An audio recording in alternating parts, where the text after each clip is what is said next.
Hi guys, welcome to week 4 of ConnectsU, and we are going to be starting our work on the self-directed learning cycle with the first stage being to set SMART goals. Your weekly objective for this week, so you're going to work through 5 days of activities all dealing with the same topic, which is setting SMART goals. So by the end of the week, we hope that you can define the elements of a SMART goal, and then you can also create short-term and long-term SMART goals. In order to be successful at cyber school, you have to follow the self-directed learning cycle. There's really no other way to be successful because you are at home. You have help and things like that, maybe from your parents or guardians, and the teachers here are more than willing to help you. But for the most part, you're doing a lot of your discovery and your learning on your own for a good portion of the day. So some elements of self-directed learning, you have to be challenge-seeking. You can't be someone who needs things to be as easiest as possible, because in cyber school they are not. So you have to be up for a challenge and willing to work hard to meet that challenge. You have to be persistent, meaning you cannot give up at the slightest thing that doesn't go your way. So you fail a quiz and decide you're not going to work in English again for a month. You have to be persistent, go back, try harder the next time, and keep working hard. You have to be strategy shifting. So if you continue to try to learn one way and it's clearly not working, you can't continue to make those same mistakes. You have to shift your strategy and think of a better idea of how you can learn something. So you can't keep repeating those same mistakes. Also, your response to setbacks. We don't want to see you quitting. We want you to have a growth mindset and understand that just because you don't know it right now doesn't mean that you're not going to know it down the road. You have to try to respond and understand that failure is part of the process. And then also appropriate help seeking. We have a lot of learners who just, kind of sit there and wait for help. And you have to really, if you need help in life, you have to ask for it. So, and you have to know the appropriate way to get it. So you have a lot of ways that you can contact your instructors for help. So you have to make sure that you recognize when you need help and then advocate for yourself and ask for it. So the first step of the self-directed learning cycle is to set a goal. So that's what we're going to start working on today. Did you know, according to a Harvard business study done in 2015, 83% of the population claim to have no goal. 14% of the population say they have a plan in mind, but they don't have written plans. And then 3% have goals written down on paper. The 14% who have goals are 10 times more likely to be successful than those without goals. And the 3% with written goals are 3 times more likely to be successful than the 14% without written goals.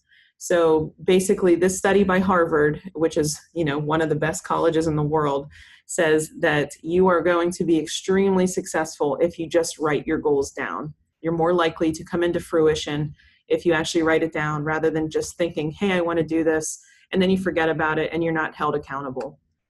So what makes a goal SMART? SMART stands for SMART, specific, measurable, attainable, relevant, and time-based. So the S stands for specific. You want to make sure you include details in your goal. You want to be clear about what you want to happen. So a bad goal would be, I want to do better in math. That really doesn't mean anything at all. So you have to be more specific and add some details. You could say, I want to raise my math grade to a B by the end of the second marking period. That's a much more specific goal because you're putting in those details.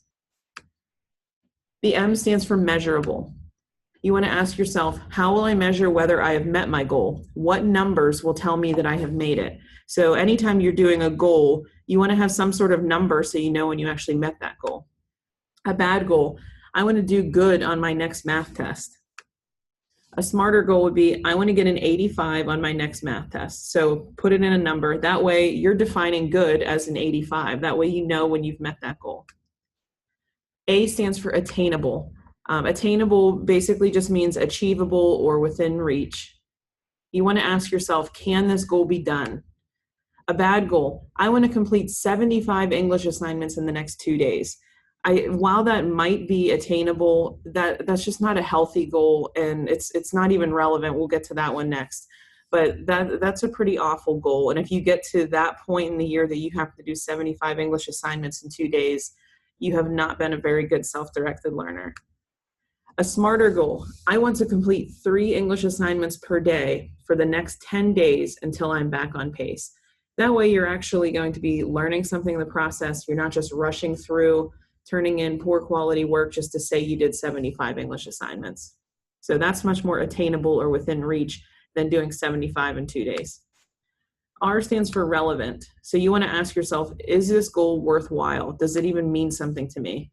A bad goal, I'm going to use the same one. I want to complete 75 English assignments in the next 2 days. That's not really worthwhile. You're not going to learn anything, so why force yourself to do that? That's really not a smart goal. A smarter goal, I will raise all my grades above a 75 by the end of the marking period, so I'm eligible for after-school activities.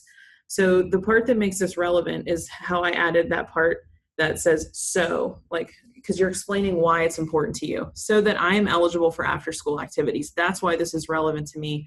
That's why this is a worthwhile goal. You should be able to answer, why is this goal worthwhile to me, and is this really relevant? And finally, the T stands for time-based or time-bound. You want to add a deadline for you to complete your goal. A bad goal, I will do good this year. That's extremely vague. That doesn't follow any of the SMART criteria. A smarter goal, I will get a 93 or higher in all of my classes for 4 consecutive marking periods of the 2018-19 school year so that I can get into my preferred college. So this is a SMART goal. It's specific. There's a lot of details. It's measurable. There's a 93 is the grade I want, 4 consecutive marking periods. It's attainable. This is within 1 year. I'm shooting for a 93. I'm not shooting for 100. This is attainable. It's relevant. It's relevant because it's so that I can get into my preferred college. That's why it's important and worthwhile to me. And time-based, it's going to happen within these next 4 marking periods of the school year. So I want you guys to reflect a little bit. Your task for this Connects You launch is to answer in a private comment, why do you think that some people are more successful than others when it comes to achieving their goals?